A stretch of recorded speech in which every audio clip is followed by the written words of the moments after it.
చూసింది 1 నుంచి 50 వరకు, అంటే 100 వరకు 2 ఫిగర్స్ చూసాము. 1ని ఏకం అంటాం. ఏకం, ద్వే, త్రీణి, చత్వారి, పంచ, షట్, సప్త, అష్ట, నవ, దశ ఇలా అనుకున్నాం.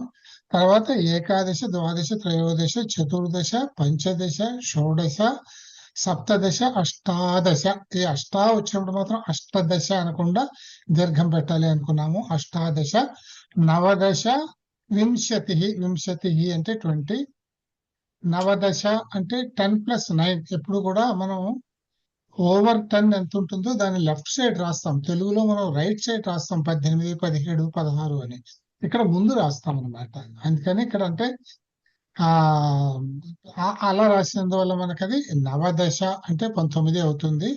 దీన్ని 20కి 1 తక్కువ అనే విధంగా ఏకోన వింశతి అనొచ్చు. ఏక ఓన వింశతి, 1 తక్కువ 20 అని అర్థం అనమాట. ఈ రకంగా చెప్పుకున్న తర్వాత మనం మళ్ళీ 20కి వింశతి అని అంటాము. 30 అంటే త్రింశత్, 40 అంటే చత్వారింశత్, అంటే 3 చత్వారి, అదే మనం దానికి కలుపుతున్నాము అనమాట.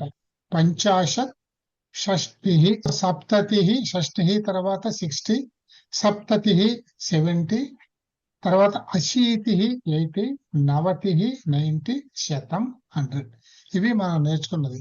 తర్వాత 21, 22 అవి ఎలా ఉంటాయి అని అంటే వింశతికి ఎక్స్ట్రా నెంబర్ కలపడమే. ఏక వింశతి, ద్వావింశతి. కొంచెం ఫార్మ్స్ ద్వివింశతి అని రాదు, ద్వావింశతి అని వస్తుంది. సో ఫార్మ్స్ దాన్ని కొంచెం గమనించుకుంటే అక్కడక్కడ వచ్చిన తేడాలు సరిపోతుంది. ద్వావింశతి, అలాగే త్రయోవింశతి, తర్వాత చతుర్వింశతి, పంచవింశతి, షడ్వింశతి. షడ్ అవుతుంది ఎందుకంటే సంధి ప్రకారం. అలాగా మనం అన్ని చూసుకుంటూ వచ్చి అలా చత్వారింశత్ 40 వరకు చూసాం. 41 నుంచి మనం చదవాలి.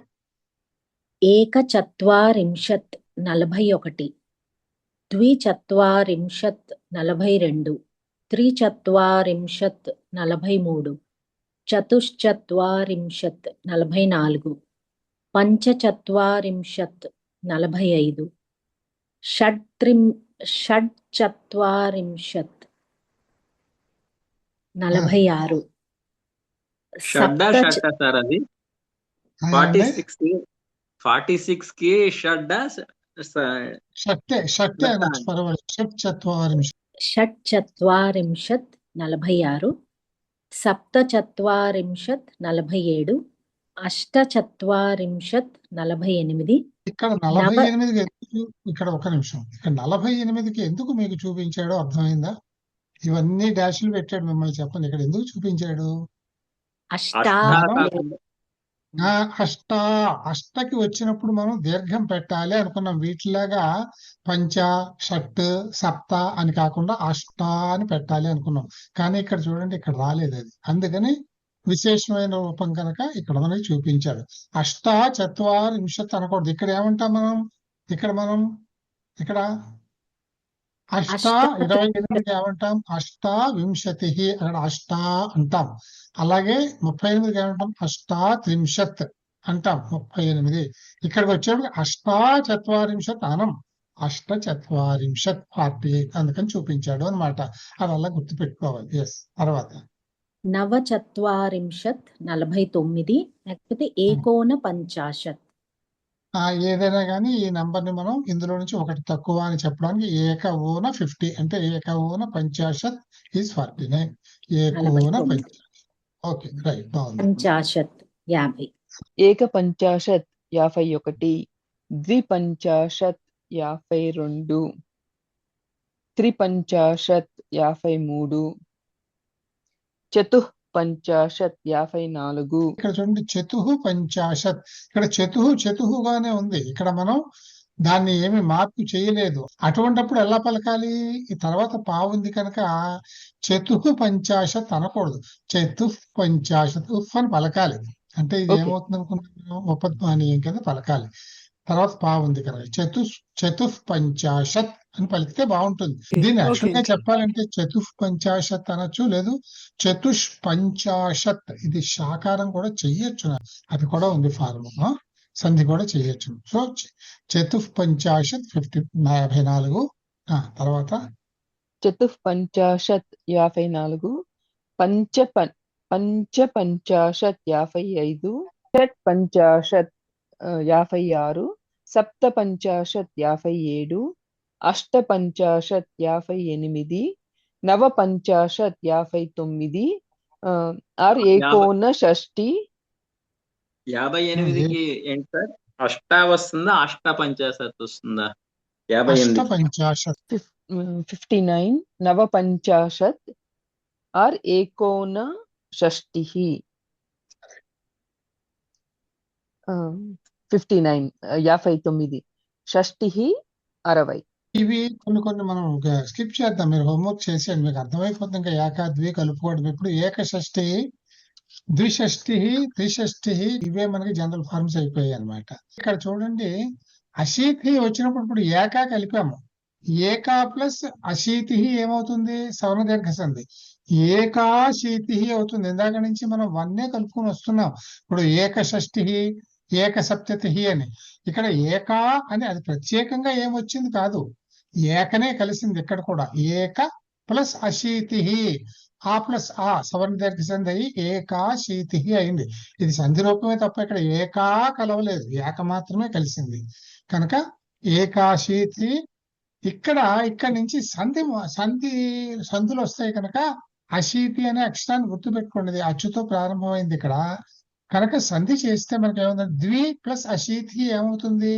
ద్వి ప్లస్ ఆ ఏమవుతుంది? ద్వ్య అవుతుంది. ద్వ్యశీతి అవుతుంది అనమాట. అలాగే త్రి ప్లస్ అశీతి త్రిశీతి. అలాగే చతు ప్లస్ అశీతి చతురశీతి. పంచ ప్లస్ అశీతి, ఇక్కడ ఆ ప్లస్ ఆ కనుక సవర్ణ దీర్ఘం, పంచాశీతి. అలాగే షట్ ప్లస్ అశీతి, ఇట్ ప్లస్ ఆ బికమ్స్ డా, మళ్ళీ సంధి, షడశీతి. తర్వాత సప్త ప్లస్ అశీతి, సప్తాశీతి. అన్ని దీర్ఘాలు వస్తున్నాయి చూడండి, ఎందుకంటే అశీతి కలుస్తుంది కనుక సంధి అవుతుంది అక్కడ. అలాగే నవ ప్లస్ అశీతి, నవాశీతి, లేదు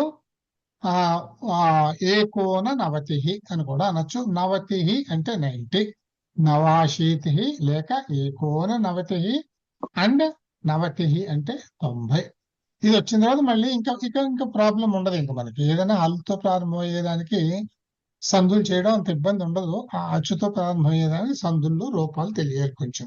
29కి ఏకోనాశీతి అని వస్తుందా?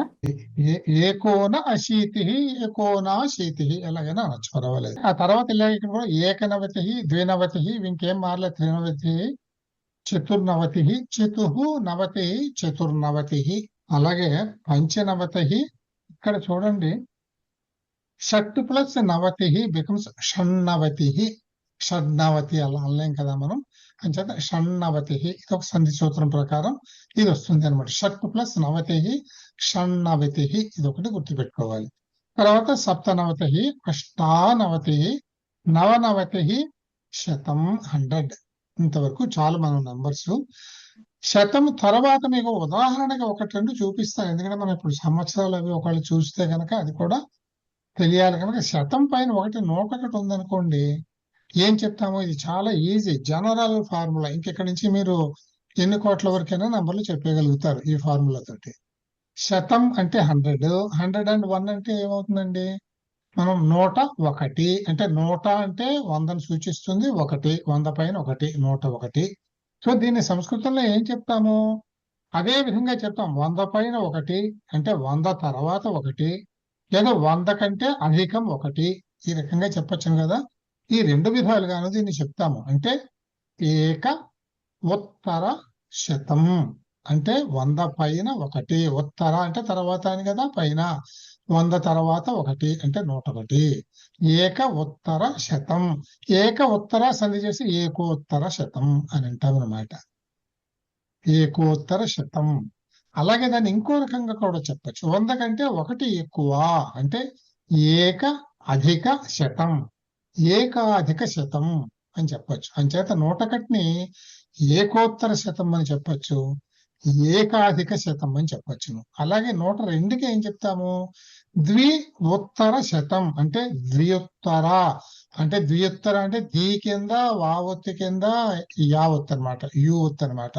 ద్వియుత్తర శతం అంటే 102. లేదు, ద్వి అధిక శతం, ద్వి ప్లస్ అధిక, ద్వ్యధిక ఎండ్స్ అంతే, ద్వ్యధిక ఉత్తర, ద్వ్యధిక శతం అని అర్థం. అలా రాయొచ్చు. అలాగే త్రీకి వస్తే త్రీ శతం కలపండి, త్రీ తర్వాత ఉత్తర, త్రియుత్తర శతం, అలాగే త్రియధిక శతం. అలా ఆ విధంగా 10 నెంబర్స్ వస్తాయి. ఇంకా ప్రస్తుతానికి 100 వరకు నేర్చుకుందాము. ప్యాటర్న్ ఆ విధంగా ఉంటుంది అన్నమాట. సంఖ్యానాం అక్షరేషు లేఖనం, సంఖ్యల్ని అక్షరాల యందు రాయటము అని అర్థం అనమాట. 30, 40 ఇవన్నీ మనం చదువుకున్నాం. మీరు హోంవర్క్ రాసేయండి. ఇవి మీకు తెలుసు, త్రింశతి, చతుర్వింశత్, సప్తతి. ఈ కొంచెం అక్కడక్కడ విసర్గలు ఉండవు, గుర్తుపెట్టుకోవాలి మీరు. ఇప్పుడు చతుర్వింశత్తు, త్రింశత్తు అంటే విసర్గలు ఉండవు కదా. ఇది సప్తతికి అవుతుంది, ఇది దశ, ఇది పంచాశత్, అశీతి. ఈ రకంగా ఇవి గుర్తుపెట్టుకొని మీరు వెనకాల రిఫర్ చేసుకుని హోంవర్క్ చేయండి.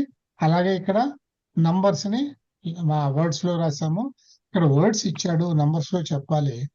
వింశతి ఇందులో ఏమిటి అనేది. వింశతిః 20, చత్వారింశత్ 24, కాదు, చత్వారింశత్ అంటే 40. ఓ 24 అంటే చత్వారింశత్ 24 అంటే ఏమిటంటే చతుః ప్లస్ వింశతి, చతుర్వింశతి అంటే 24. తేడా కూడా Okay. గమనించండి అందరూ. చత్వారింశత్ 40, అశీతిః 80, కరెక్ట్. 80, పచాశత్ 50, 90, 90, 90, షష్టిః 60, దశ 10, త్రిశత్ 30, 30, త్రింశత్. 30. తర్వాత ఇంకా సంఖ్యానాం శబ్దేషు లేఖనం, సంఖ్యలను శబ్దములలో వ్రాయటము. ఇప్పుడు ఇదనమాట ఇక్కడ.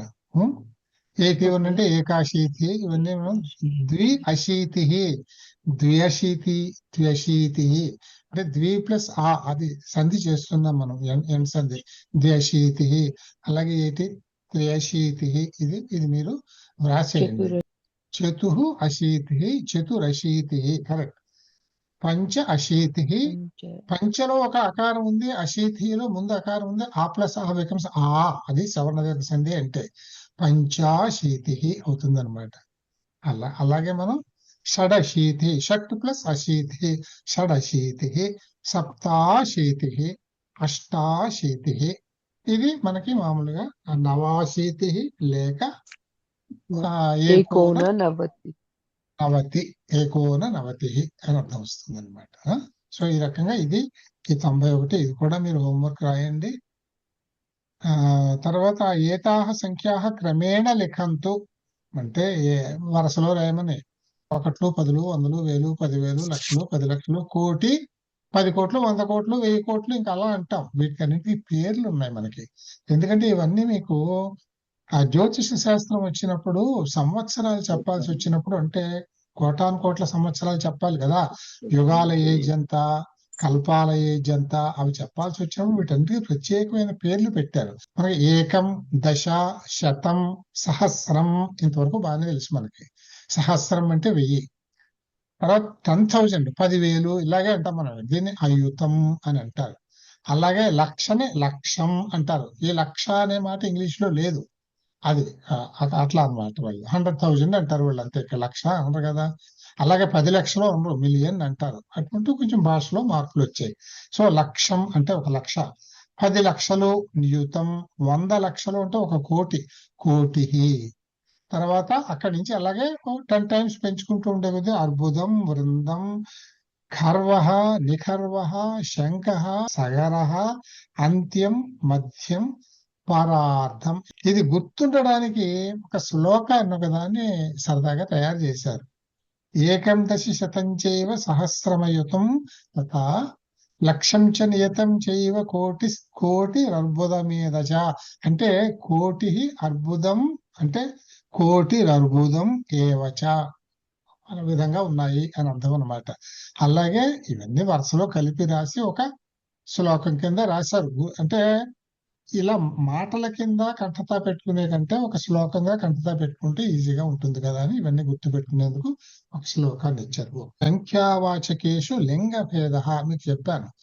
సంఖ్యావాచక శబ్దాలు అంటే నెంబర్ని సూచించేటటువంటి పదాలు లింగ భేద లింగాన్ని బట్టి మారతాయి.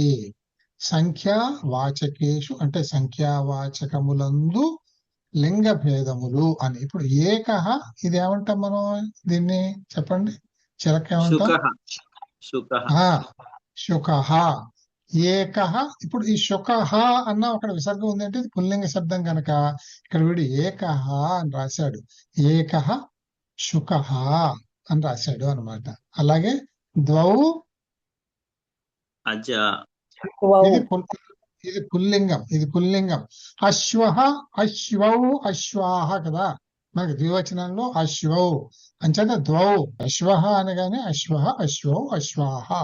అశ్వౌ ఇక్కడ రెండు ఉన్నాయి కనుక ఇక్కడ ద్వౌ.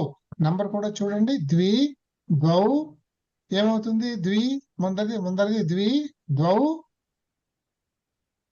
ఏమవుతుంది? మూడోది కదా. ద్వి అనేది నేను మీకు ఏం చెప్పాను? ఏక అనేది నిత్య ఏకవచనము. దాని తర్వాత నంబర్లు చెప్పలేరు మీరు. ద్వి అంటే నిత్య ద్వివచనము. అది రెండుకే చెప్పగలరు, మూడుకి మళ్ళీ అది రాదు.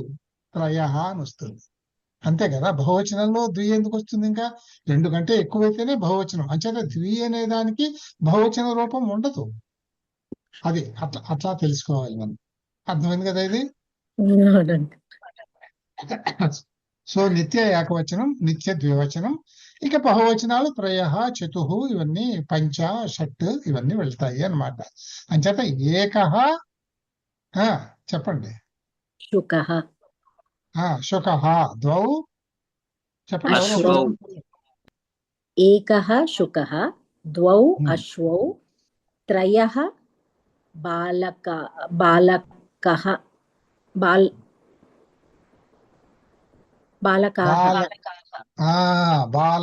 బాలకౌ బాలకాః. మనం ఇక్కడ ఎప్పుడు కూడా ఇక్కడ కూడా మ్యాచ్ చేయాలి కదా మనం వచనాన్ని. అంచేత ఇక్కడ వచనము వస్తుంది. సంఖ్యా వాచకేషు అంటే సంఖ్యేయ వాచకేషు అంటే ఇక్కడ అర్థం ఏంటంటే నంబర్ని బట్టి కూడా మారుతుంది. అంచేత లింగం బట్టి కూడా మారుతుంది. ఇప్పుడు నువ్వు చదివే పుల్లింగ శబ్దాలు.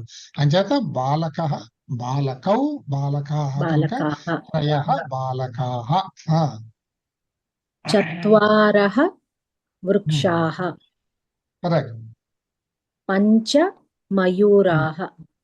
అది ఇక్కడ పంచలాగా ఉంటుంది అంతే. పంచమయూరాః. బాగుంది. తర్వాత ఇదేమో స్త్రీలింగం. ఏక సైకిల్ కి ఏమంటారు? మర్చిపోయాను. సైకిల్ ద్విచక్రికా. బైసికిల్ ద్విచక్రికా. ఏకా ద్విచక్రికా. ద్వౌ ద్రోణి. ఈకారాంతం. ఇది కూడా స్త్రీలింగ శబ్దమే. ద్రోణి అంటే బకెట్. ద్రోణికి ఎలా వస్తాయి? మూడు ఫార్మ్స్ ఎట్లా వస్తాయి? ద్రోణి ద్రోణి ద్రోణ్యౌ ద్రోణ్యః. ద్వే ద్రోణ్యౌ ద్వే ద్రోణ్యౌ. తిస్రః పిపీలకాః. కరెక్ట్. పిపీలికాః. వండర్ఫుల్. చతస్సః ఘట్యౌ. కాదు, ఘట్యః. ఘట్టి అనేది ఘట్యః. చతస్రః ఘట్యః. ఇక్కడ మీరు చూడండి, నంబర్స్ లో కూడా మీరు చూడండి. నంబర్స్ లో కూడా పుల్లింగ అసలు మనం హెడ్డింగ్ ముఖ్యం ఎక్కడ, ఫోకస్ ఎక్కడ పెట్టాం మనం? సంఖ్యావాచకేషు లింగ భేద. ఇక్కడ ఉదాహరణకి చూడండి మీరు, ఏకహ అనేది పుల్లింగంలో ఏకవచనం అయితే ఇది గుర్తుపెట్టుకోవాల్సింది. స్త్రీలింగంలో ఏకవచనం ఏకా అయింది. పుల్లింగంలో ద్వివచనం ద్వౌ అయితే స్త్రీలింగంలో ద్వివచనం ద్వే అయింది. ఇవి మనకు తెలిసినవే కదా, బాలిక బాలికే అలాగనే ఏకారం. అలాగే ఇక్కడి నుంచి చూడండి, కొంచెం జాగ్రత్తగా గుర్తు పెట్టుకోవాలి, రకరకాల రూపాలు వస్తాయి. ఇక్కడ త్రయః అనేది పుల్లింగంలో బహువచన రూపం అయితే 3కి, ఇక్కడ ముగ్గురు అనే దానికి త్రయః అనేది పుల్లింగంలో రూపం అయితే తిస్రః అనేది స్త్రీలింగంలో రూపం. ఇక్కడ త్రయః అన్నా, ఇక్కడ తిస్రః అన్నా, ఇక్కడ ముగ్గురు బాలురు, ఇక్కడ 3 శీవలే గాని ఈ 3 పుల్లింగంలో త్రయః అవుతుంది, స్త్రీలింగంలో తిస్రః అవుతుంది. ఇది గుర్తుపెట్టుకోవాలి. అలాగే 4కి వచ్చేటప్పటికి పుల్లింగంలో చత్వారః అని అన్నాం మనం. అలాగే పంచలాగే ఉంటుంది. ఈ చత్వారః స్త్రీలింగంలోకి వచ్చేప్పటికి చతస్రః అయింది. చత్వారః ఘట్యః అనకూడదు, చతస్రః ఘట్యః అనాలి. చత్వారః సింహాః 4 సింహాలు. అట్లా పుల్లింగ శబ్దానికి చత్వారః అని వస్తుంది 4 అనే దానికి. స్త్రీలింగ శబ్దంలో చతస్రః అని వస్తుంది. అందుకని దీని మీద తర్వాత ఎక్సర్సైజులు ఉంటాయి, చాలా గుర్తుపెట్టుకుంటే మనకి అలవాటు అయిపోతాయి. పంచలాగే ఉంటుంది. ఇది చెప్పండి. పంచ అంకణ్యః. కరెక్ట్. అంకని, అంకన్యో, అంకన్య. ఇదేమో నపుంసకలింగానికి సంబంధించినటువంటివి. ఏకం పుష్పం వండర్ఫుల్. ద్వే ఉపనేత్రే ఉపనేత్రం నేత్రే కరెక్ట్. ఉపనేత్రే రైట్. ఉపనేత్రం నేత్రే మామూలే కదా. నపుంసకలింగానికి వస్తుంది నేత్రం, నేత్రే, నేత్రాణి అని వస్తుంది కదా. అంచేత నేత్రాణి ఒక్కడే ఉంటాడు, ఎవరు? శివుడు. ఎందుకంటే నేత్రాణి అనేది వాడుకలో ప్రయోగం రాదు, 3 కళ్ళు ఎవరికి ఉండవు కదా. 2 కళ్ళు అంటే సాధారణంగా నేత్రమే ఉంటుంది. ఒక్కంటి వాళ్ళు తక్కువ మంది ఉంటారు, 3 కళ్ళ వాళ్ళు ఉండరు. ఒకే ఒకడు ఉన్నాడు మహానుభావుడు. అంచేత ద్వే ఉపనేత్రే త్రీణి పుస్తకాని చత్వారి ఇది గొడుగు ఛత్రం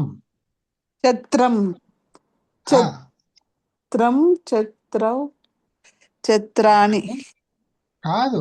ఛత్రం ఎందుకు వస్తుంది? నపుంసకలింగంలో స్త్రీలింగం టైప్ లో ఏకారం వస్తుంది. ఛత్రం ఛత్రే చత్రాని ఛత్రా నీ నా పలకాలి. అక్కడ సత్యంలో ఛత్రాన్ని అనకూడదు, ఛత్రాణి అనాలి.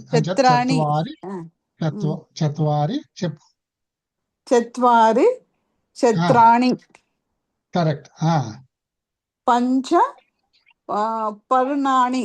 ఇది హోంవర్క్ కింద తీసుకుందరు గాని సంఖ్యావాచకానాం ప్రయోగ, సంఖ్యావాచకాల ప్రయోగం. ఇక్కడ చూడండి, ఏకః బాలకః, ఏకః ఆసందః, ఇంకేం లేదు. ఈ పొడుగుతా ఏకః అని రాయడమే పుల్లింగం. స్త్రీలింగంలో ఏక, నపుంసకలింగంలో ఏకం. ఉత్తే రిపిటేషన్ ఏమీ లేదు.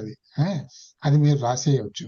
అలాగే ద్వివచనంలో చెప్పాను కదా మీకు, రాను స్త్రీలింగం, నపుంసకలింగం, పుల్లింగంలో సంఖ్యలకి రూపాలు చాలా మారుతాయి. అవి కొంచెం గుర్తు పెట్టుకోవాలంటే ఎక్సర్సైజ్ చాలా ఎక్కువ చేయాల్సి వస్తుంది. ఇక్కడ ద్వే అంటే ద్వివచనంలో 2ని సూచించటానికి పుల్లింగంలో ద్వౌ, స్త్రీలింగంలోను నపుంసకలింగంలోను ద్వే.